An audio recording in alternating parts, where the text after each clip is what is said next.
والله الرسل الراجل، ارقص للست، اضرب الراجل، خنوق الست، اقتل الراجل، اذبح الست، العب لها، اتشقلب لها، اتشقلبي له، وخليه يدوس، خليها تفعص، خليه تضرب، خليه يعمل، خليه يهبط، خليه. هو احنا والله العظيم عيب علينا يعني عمالين نتحدف وبنروح مع الترندات دي ونعمل حاجات يعني ومشاهدات ومتابعات ودنيا يعني، وناخد وندي وبتاع والكلام. يعني هو احنا محتاجين وربنا عيب يعني، هو دين جديد يعني مثلا خلاص اكتشاف، اكتشفوه اليومين دول يعني وطالعين يترفعوا علينا زي من البلعات يعني.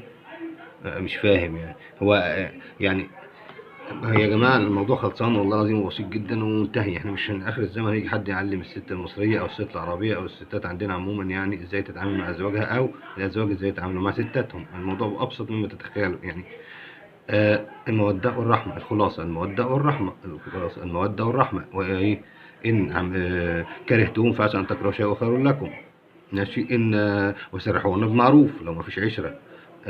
لو جبت لهم قنطار فلا تأخذوا منه شيئا.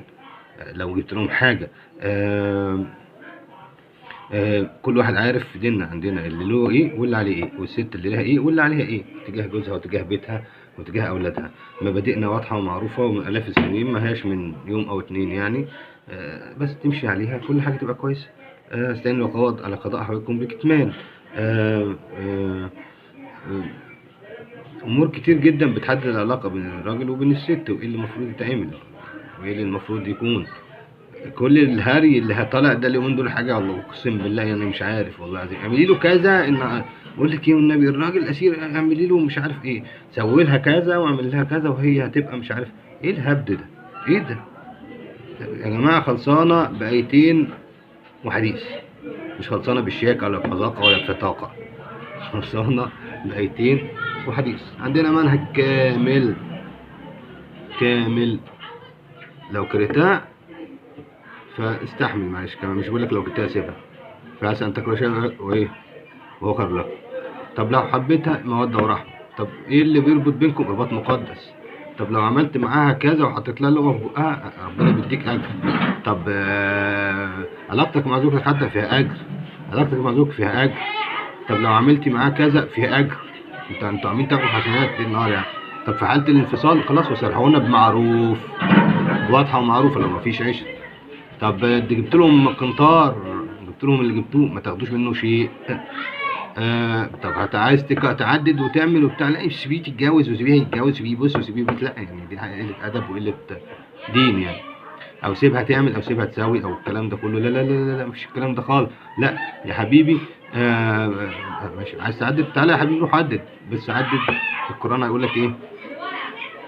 ده عشان الواحد بقى هيروح يزني او يعمل كذا كذا، فاللي هو يا عم طب خلاص روح اتجوز حلال لو عندك يعني اعذار جامده قوي. بس عايز اقول لك على حاجه، ولن تعدلوا، ولن تعدلوا. قبلها قال يقول لك اعدلوا اقرب للتقوى واتقوا الله. لن تعدلوا يعني هتشيل ذنب وهتشيل قبح.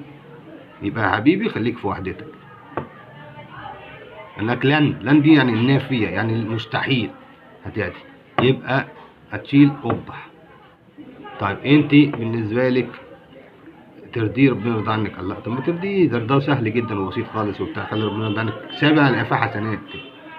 فالدين عندنا مبدأ بسيط جدا، خلاصة واضحة جدا، ايتين وحديث. مبادئنا واضحة خالص في الحب، في العلاقة، في الرباط، في الأجر، في مكافآت كمان عليها من ربنا. طب في الانفصال كمان، في لو جبتوا حاجة أو ما جبتوش حاجة لبعض خلاص ملهاش علاقة بقى. هتحزمي له وهتحزم لك وتشقلبي له وتشقلب لك وسيبيه يدوس يعني مش عارف جايبها بفلوس وجايبها بفلوسها وجايبها عارف ايه، ولا هو يروح ويجي وده خديه عيني غلبان مسكين اعملي فيه يسوي، لا والله مش عارف ايه، لا سيبيه يروح يعمل وسيبيها تروح تعمل ايه ده العك ده كله؟ اقسم بالله عك واحنا رايحين وراه. والدليل على كده بقى العك ده كله لان احنا مش ماشيين على المبادئ بتاعتنا ومبادئ ديننا ومبادئ اجتماع يعني مبادئ مجتمعنا والعادات والتقاليد والحاجات اللي اتربينا عليها والفطره السليمه. حتى قبل الدين ما هي الفطره زي ما تلاقي معظمها متاخد من الدين حتى من غير دين. هو احنا ما اصلا اتفطرنا على الصح وعلى الخير وعلى الكويس وعلى العادات وعلى الاشياء الكويسه. فاحنا بعيدنا عن ده. الدليل على كده اليومين دول شوف الفيديوهات دي منتشره بشكل رهيب، فيديوهات ما شاء الله اللي بتعلم الست والراجل ازاي يخربوا بيوت بعض. ايه اللي حاصل بقى؟ الانعكاس بقى ايه اللي حاصل من اللي بيتبث ده؟ طلاق بشكل رهيب. تعداد غبي في الطلاق، تعداد غبي في العنوسة، تعداد غبي في عدد الزواج مع التحفظ على كلمة عنوسة، تعداد غبي في عدم الزواج أو عزوف عن الشباب عن الزواج أو الستات عن الزواج، عادات وحاجات سيئة بدأت تحصل، انتشار رذائل وحاجات مش سليمة ومش مظبوطة، 100,000 حاجة زفت حاصلة. فأنت بتعمل إيه؟ أنت بتعمل إيه؟ فين بقى انعكاس اللي بتقدمه؟ يا جماعة الموضوع واضح أقسم بالله. هو أنا عندنا ناس عايشين على المبادئ بتاعتنا بتاعت فطرتنا، عاداتنا تقاليدنا قيمنا ديننا زي الفل زي الفل. الهبد ده يا جماعة والله لازم تصحصحوا شوية. احنا انتوا بتتبعتوا بعتات بنت لذينة. شكرا.